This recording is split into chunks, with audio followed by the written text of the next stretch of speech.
Hi, I'm Kristen Topham, the director of the Longwood Center for Community Music. This year, the LCCM is teaming up with the Greenwood Library to raise funds for both of our organizations on Love Your Longwood Day. Drawing on the talent of LCCM students, we will provide short musical performances and readings of stories and poems throughout the day here in Greenwood Library. Hello, my friends. I'm Brent Roberts. I'm Dean of Greenwood Library here at Longwood University. And we're excited to be teaming up with the Longwood Center for Community Music to bring you musical stories, the perfect fusion of the magical music from the Longwood Center for Community Music paired with the magical stories available here in Greenwood Library. We encourage you to visit love.longwood.edu and make a generous contribution to either the Longwood Center for Community Music or Greenwood Library, or both, on Love Your Longwood Day this year to support our community outreach programming. Here at Greenwood Library, we do all kinds of outreach programming in our community. Everything from children and young adult-centered events to family history and genealogy workshops and everything in between. Visit our website, library.longwood.edu. I hope that's right on the top of your bookmarks list. Or follow us on social media. We're on Facebook, Twitter, and now Instagram to find out what's coming soon at Greenwood Library. And the LCCM offers music and classes for every age group and a variety of musical interests. So check out our website at longwood.edu/music/LCCM to find out about our programs for the fall. Today, we are going to see some of the LCCM talent in action. Our first performer this morning is Tegan. She is going to be playing excerpts from Through the Window Pane, composed by Chi Hua Tan, and Brent Roberts is the reader. These are poems, so please enjoy.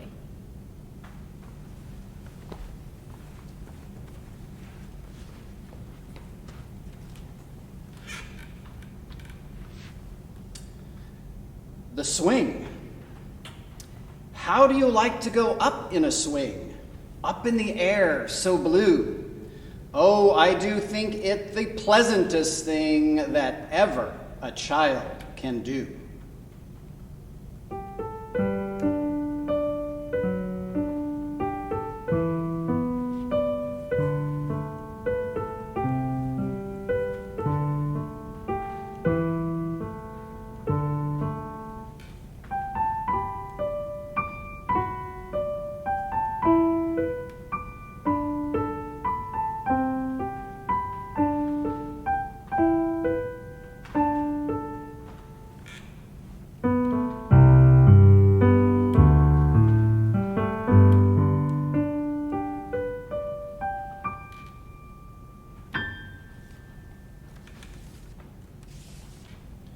Looking Glass River.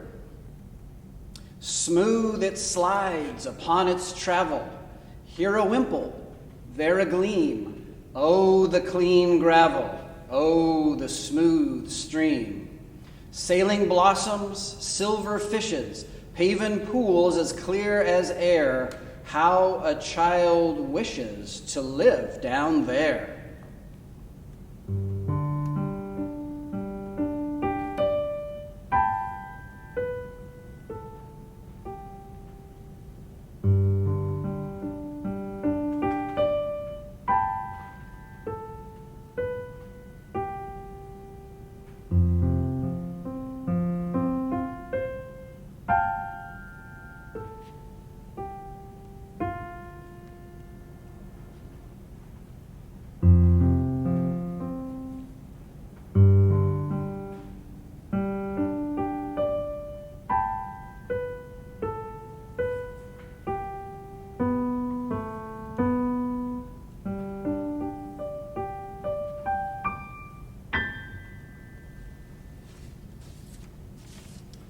Rain. The rain is raining all around. It falls on field and tree. It rains on the umbrellas here and on the ships at sea.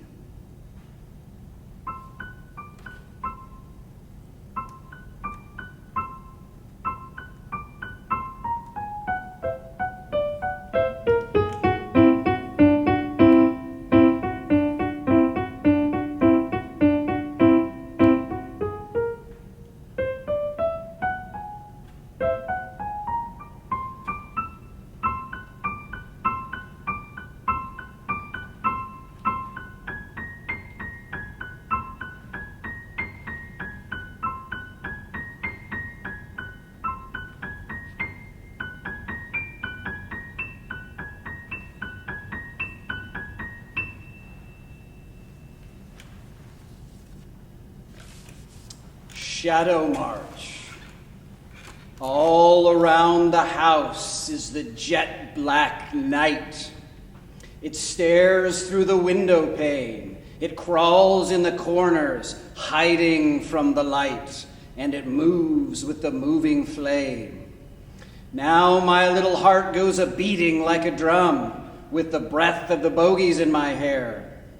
And all around the candle and the crooked shadows come and go marching along up the stair.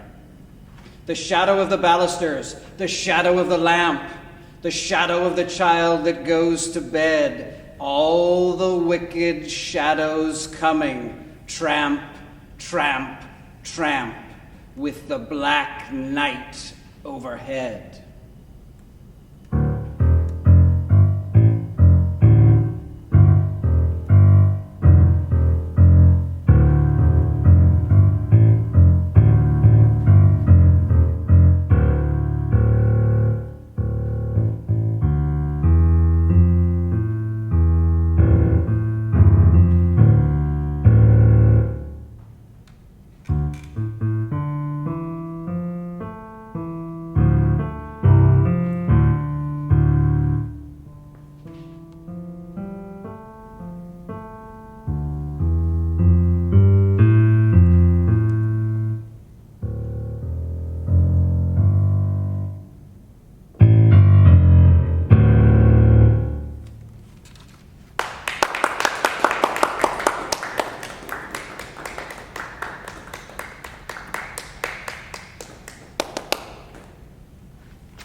Our next performer will be joining us virtually.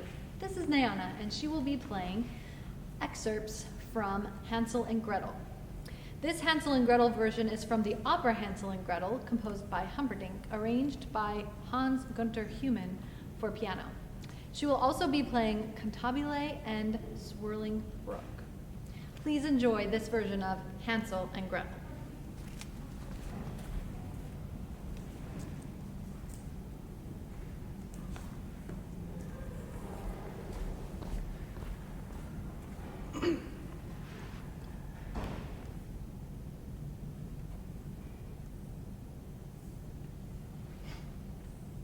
Hansel and Gretel.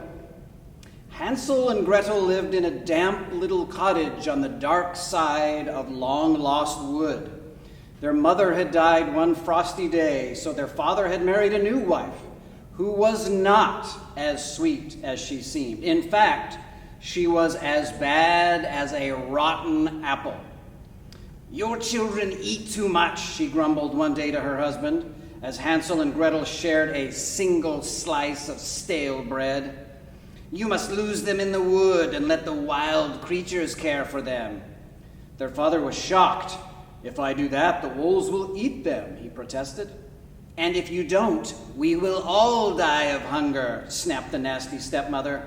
"Take them away tonight."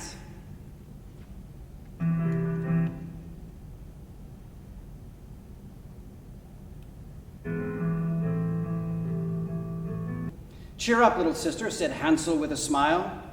"I heard our stepmother's horrid plan, so I have marked every twist of the path with a pure white pebble."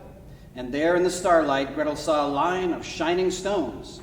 The children followed the white trail, and by sunrise they were safely home. But their stepmother's smile was as cold as winter rain. "Husband," she hissed, "see how your two pests torment me. Tonight, you must lose them forever." She gave each child a morsel of stale bread, and when their father led them through the long-lost wood, they followed him sadly. After many miles, he mopped his eyes and said, "Wait here, my dears, while I search for ripe blackberries." They knew he would never come back, but when the wolves howled, Hansel smiled and said, "Cheer up, little sister. This time I have scattered a trail of small white breadcrumbs."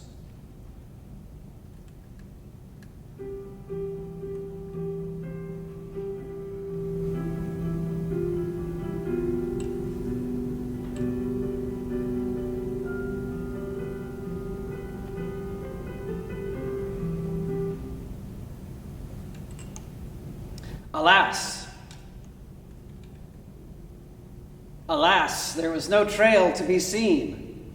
Hungry birds had stolen every crumb.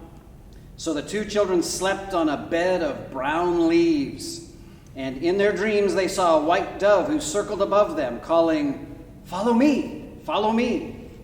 When they woke in the misty morning, there was the white dove fluttering away. "Let's follow her," said Hansel. "Things can't get any worse." Almost at once, the children saw a wonderful cottage made from gingerbread and sweets. Their mouths watered, and soon they were nibbling delicious chunks of wall and windowsill.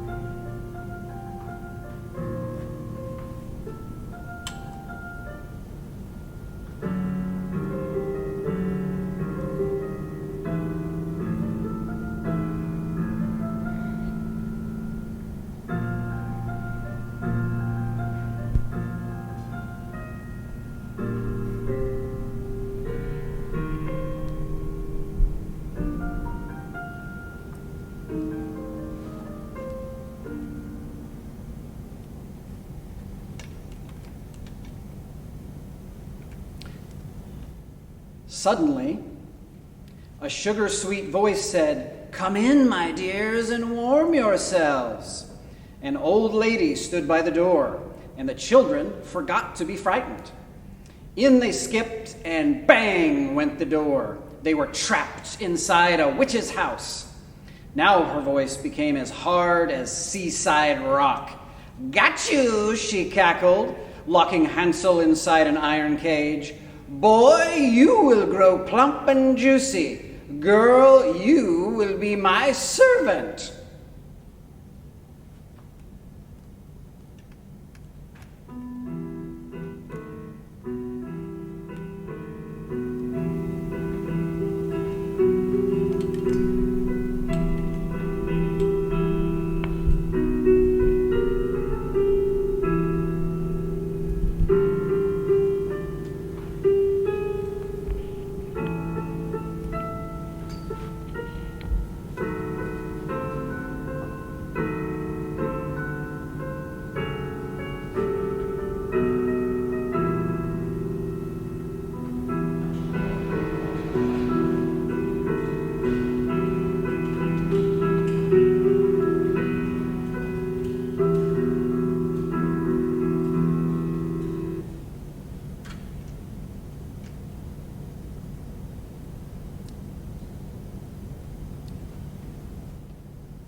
Poor Hansel.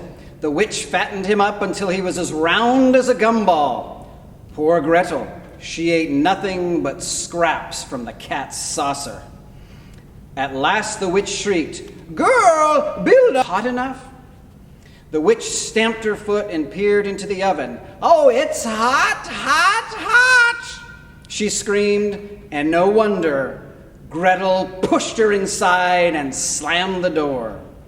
In moments, Hansel was free. The two children grabbed the witch's treasure and raced outside to find the white dove waiting for them. Of course, she led them home by the shortest way, and when their father saw them, his smile was as warm as the summer sun. Astonishingly, Hansel and Gretel's horrible stepmother had vanished that very day, while all that remained of the wicked witch was one smoky gingerbread cookie.